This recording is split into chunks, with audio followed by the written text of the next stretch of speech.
It sounded like wellness influencer nonsense. The kind of thing sold in expensive spas beside detox teas and miracle supplements. But then, something strange happened.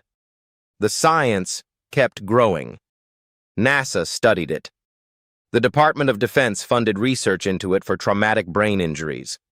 Major universities began publishing papers on something called photobiomodulation, the use of red and near-infrared light to influence cellular function.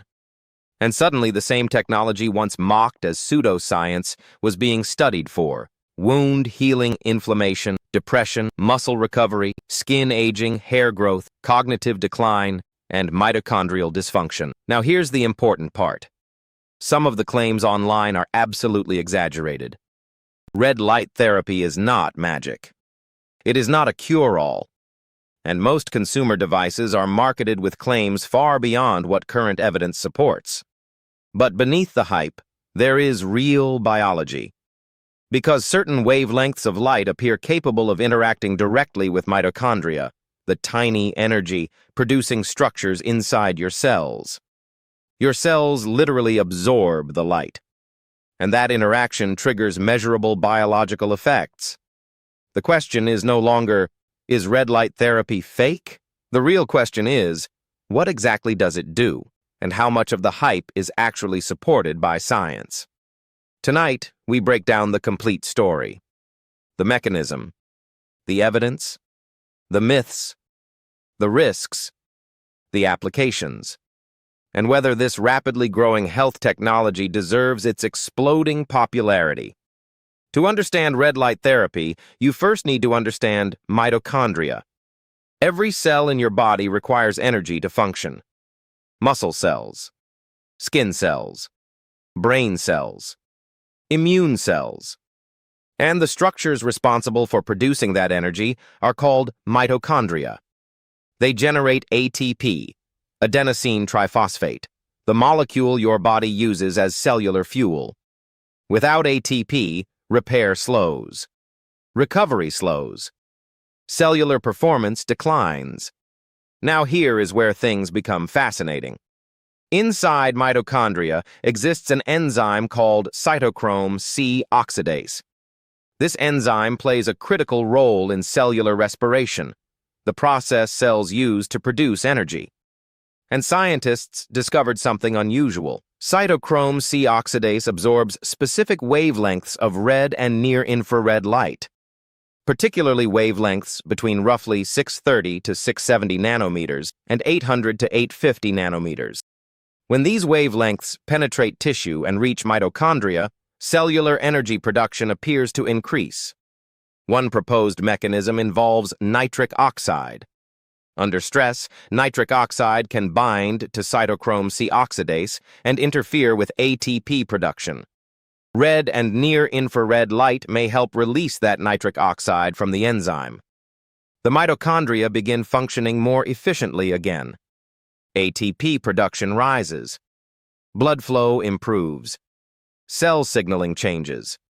And the downstream effects can influence inflammation, tissue repair, circulation, oxidative stress, and recovery processes. This is why photobiomodulation research spans so many different body systems.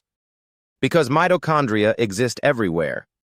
Skin, muscle, brain, nerves, organs. Red light therapy is not targeting one disease. It is targeting one of the most fundamental systems in human biology, cellular energy production. And more to do with the marketing. The technology was commercialized too early. Before large-scale clinical evidence existed, companies began selling devices with outrageous promises: fat loss, instant healing, anti-aging miracles, hormone optimization, biohacking superpowers. And mainstream medicine reacted exactly how you would expect, with skepticism. Unfortunately, that skepticism partially buried legitimate research happening quietly in universities and medical centers.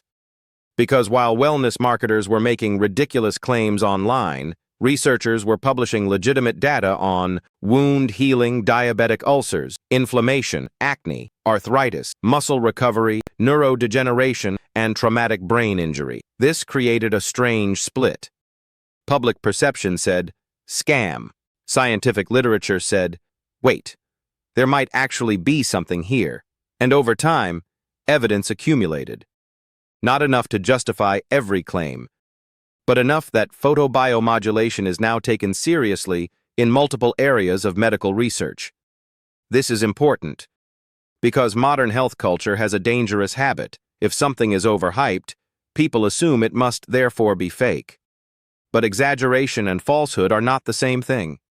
A technology can be real and still massively oversold. Red light therapy sits directly in that category. This is where the strongest human evidence currently exists. Skin applications. And the reason is simple. Light penetrates skin extremely well. Red and near-infrared wavelengths can influence fibroblasts, collagen production, inflammation, circulation, and wound repair. Fibroblasts are the cells responsible for producing collagen and connective tissue. When mitochondrial activity inside these cells improves, collagen synthesis appears to increase. Multiple clinical studies have shown improvements in skin texture, wrinkle depth, elasticity, wound healing speed, and acne inflammation. This is why dermatology clinics increasingly use red light devices. Not because they reverse aging magically, but because skin repair is extremely energy dependent. Healing requires ATP. Collagen synthesis requires ATP. Cell turnover requires ATP. And improved mitochondrial efficiency appears to support those processes. Acne research is especially interesting. Blue light helps kill acne-causing bacteria. Red light reduces inflammation and promotes healing. The combination has shown measurable benefits in controlled studies. Now, important reality check. Red light therapy does not make someone look 20 years younger. Most online before and after photos are exaggerated through lighting filters, makeup dehydration, manipulation, or unrealistic marketing. But subtle improvements in inflammation, skin tone, texture, and recovery are genuinely supported by evidence. The science becomes much more believable once you stop expecting miracles. Athletes became interested in red light therapy for one reason: recovery. Because training adaptation depends on recovery speed. And this is where research becomes surprisingly compelling. Several studies found that using red and near-infrared light before exercise reduced markers of muscle damage afterward. Others found reduced soreness, improved recovery, improved endurance, and slightly better performance metrics. Why? Because muscles are enormously dependent on mitochondria. Exercise creates metabolic stress. ATP demand rises dramatically. Inflammation increases. Oxidative stress increases. Photobiomodulation appears to help muscles handle that stress more efficiently. Some researchers believe pre-exercise treatment may prime mitochondria before exertion. Post-exercise treatment appears to support recovery and repair. Professional sports teams quietly became interested years ago.